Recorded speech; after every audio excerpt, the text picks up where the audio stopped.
बिस्मिल्लाहिर्रहमानिर्रहीम।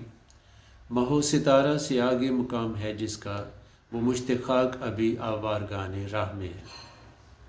अल्लामा इकबाल के इस शेर का मफ़हूम ये है कि वो इंसान या वो मुसलमान जिसका मुकाम चाँद और सितारों से भी बुलंदतर है, वो मुट्ठी भर मिट्टी अभी तक रास्ते में दर बदर है। उसे अपने असल मुकाम का इल्म ही नहीं हुआ कि उसकी हस्ती का क्या मुकाम है।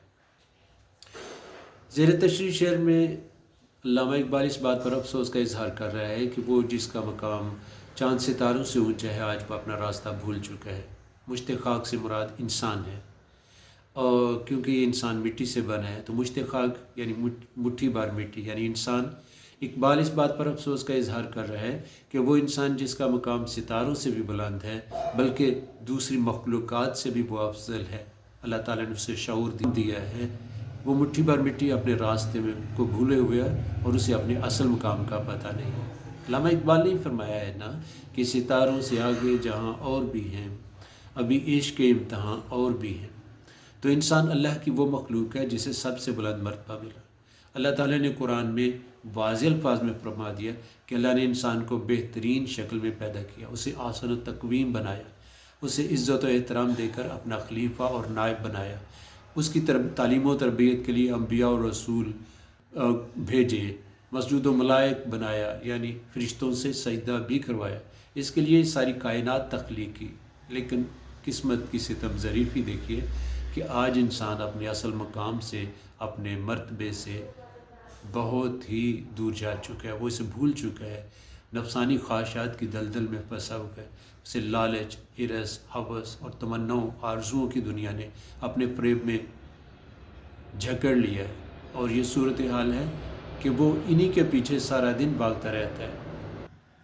बकौल जिगर मुरादाबादी, आदमी के पास सब कुछ है मगर, आदमी के पास सब कुछ है मगर एक तन्हा आदमियत ही नहीं। इस शेर का दूसरा मफ़हूम ये है कि मुसलमान जिसकी मंजिल बहुत बुलंद है, वो उसे समझना चाहिए कि दुनिया एक आर्जी मुकाम है और एक सराय है।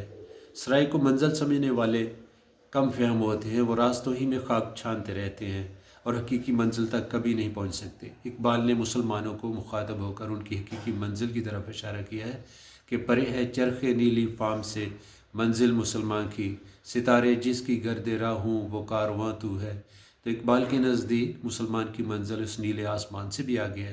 मुसलमान का काफ़िला जब परवाज़ करता है तो सितारे उसके काफ़िले की गर्द उड़ाते हैं। मुसलमान की मंजिल अल्लाह पाक है, अल्लाह पाक तक पहुँचना है, और ये मंजिल उस वक्त तक हासिल नहीं हो सकती जब तक मुसलमान हजूर पाक सल्लल्लाहु अलैहि वसल्लम के नक्शे कदम पर ना चलें, कुरान और सुन्नत उसकी ज़िंदगी का एक हिस्सा बन जाए और उस व हसना पर चलकर वो ज़िंदगी की मंजिलों को आसान बना ले।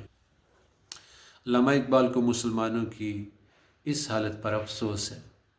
वो मुसलमानों की ज़ुबान वाली पर अफसोस करते हुए कहते हैं कि हकीकत खराफात में खो गई, हकीकत खराफात में खो गई, ये उम्मत रवायात में खो गई। गोया काफ़िला तो बहुत आगे है, अब मुसलमानों का अपनी रफ्तार बेहतर बनानी चाहिए, उसे रास्ते में नहीं भटकना चाहिए। शब मेराज ये राज खोल चुकी है कि ये नीला आसमां तो महज एक पर्दा है, इससे आगे भी जहान है।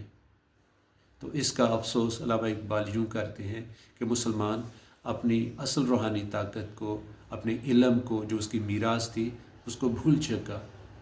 मस्जिद मरसिया ख़्वां हैं कि नमाजी ना रहे, यानी वो साहब औसाफ हिजाजी ना रहे। इकबाल का ये शेर कायनात और साइंसी इर्तिका की तरफ रहनुमाई करता है। इंसान की तहकीक की और जुस्तजू की जो ख्वाहिश है ना, वो इस शेर में छुपी हुई है। अल्लामा इकबाल कहते हैं कि ये कायनात महदूद नहीं, सितारों से आगे भी बेशुमार जहान है।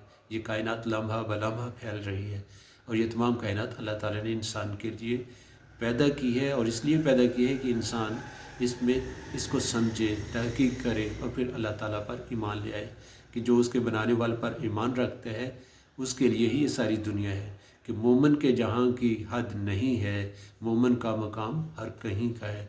मुख्तसर मुसलमान की निगाह को आफाकी बनाना चाहता है। اسے بتانا چاہتا ہے کہ یہ دنیا اس کی منزل نہیں، نہ موت سے آگے یہ زندگی ختم ہونی ہے، بلکہ مرنے کے بعد تو یہ زندگی کا سلسلہ جاری و ساری رہے گا۔ اس لیے اسے بہوے پرواز رہنا چاہیے اور تھک کر نہیں گرنا چاہیے۔ یعنی مسلمان کا تصور حیات سکونی نہیں بلکہ حرکی ہے۔ انسانی زندگی ایک مسلسل سفر ہے اور ایک نہ ختم ہونے والی پرواز ہے۔ سکون اور جمود موت ہیں، اور جو رک جاتا ہے وہ بالآخر کچلا جاتا ہے۔ علامہ اقبال نے فرمایا ہے نا کہ چلنے والے نکل گئے ہیں، جو ٹھہرے ذرا وہ کچل گئے ہیں۔ تو بنیادی طور پر حرکت جو ہے وہ مسلمان کی میراث ہے، علم مسلمان کی میراث ہے، تحقیق و جستجو مسلمان کی میراث ہے، اور اسے اس میراث کو سنبھال کر رکھنا چاہیے۔